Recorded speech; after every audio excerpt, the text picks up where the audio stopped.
Well, hello and good morning, church. Pastor Kyle here. We're going to be continuing in our Bible reading together in the New Testament, starting a new book this morning, book of Acts. And this is exciting. This is where the foundation of the church is laid. This is an incredible history of the early church. This is, in fact, the very beginning of church history, if you think about it. So when we talk about studying church history, we're talking about anything from today that happened in the church all the way back to this point in AD 30, 33, somewhere around there. So where we want to start here, obviously chapter 1, the book is called the Acts of the Apostles. So we're talking about really the laying of the foundation and the work that the apostles did to begin to lay the foundation of starting the church.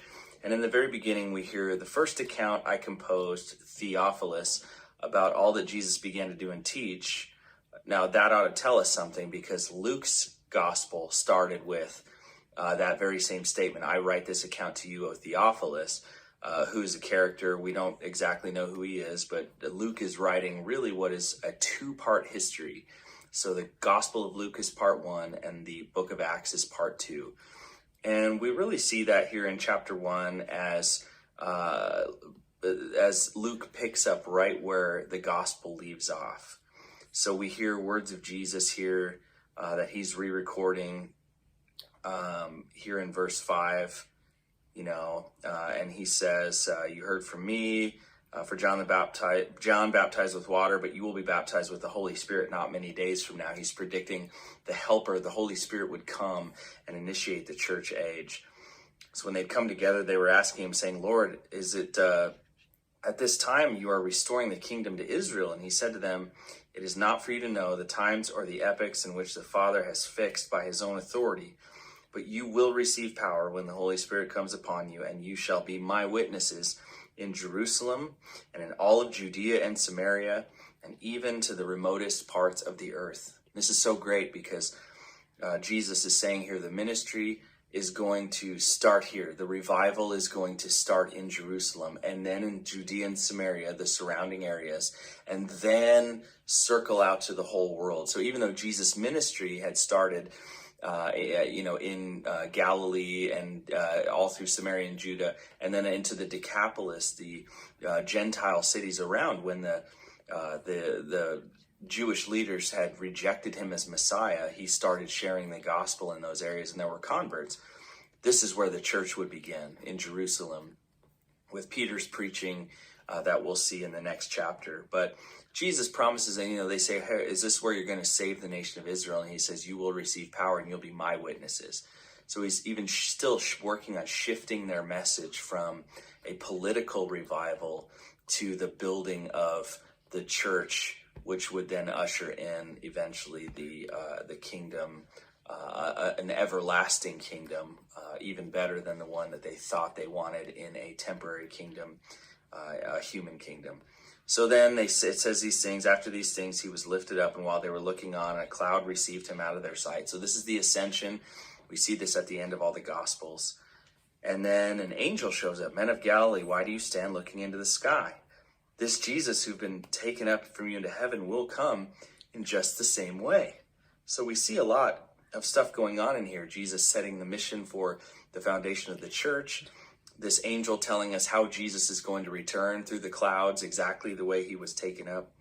So some great stuff here. And then it says they're in Jerusalem. They return. They go to the upper room, across from the Mount of Olives.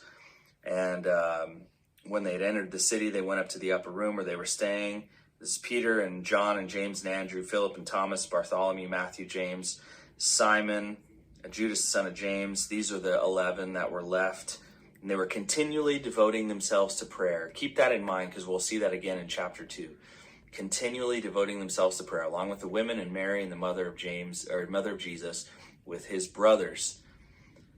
And then Peter gets up in the midst of the brethren and is talking about the ministry that they had been doing, and the fact that there was one who had been called, he's talking about Judas, who became a guide for those arrested, who arrested Jesus.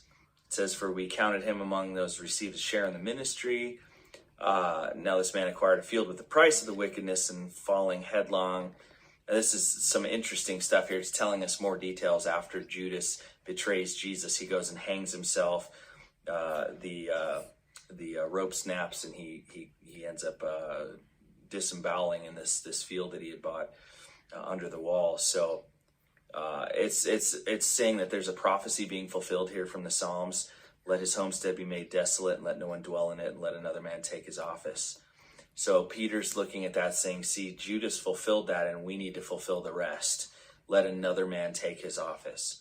So there's this accompanying passage here that talks about, we've been there since the beginning. We've known since John the Baptist and all of this that Jesus is coming, and we've all been witness to his ministry. So let somebody come forward who has been a witness to the ministry of Jesus alongside us as much as possible, so he can be an eyewitness. Because apostles, big A apostles, this is the commissioned followers of Jesus, who are sent ones, who were ones who visibly saw his earthly ministry.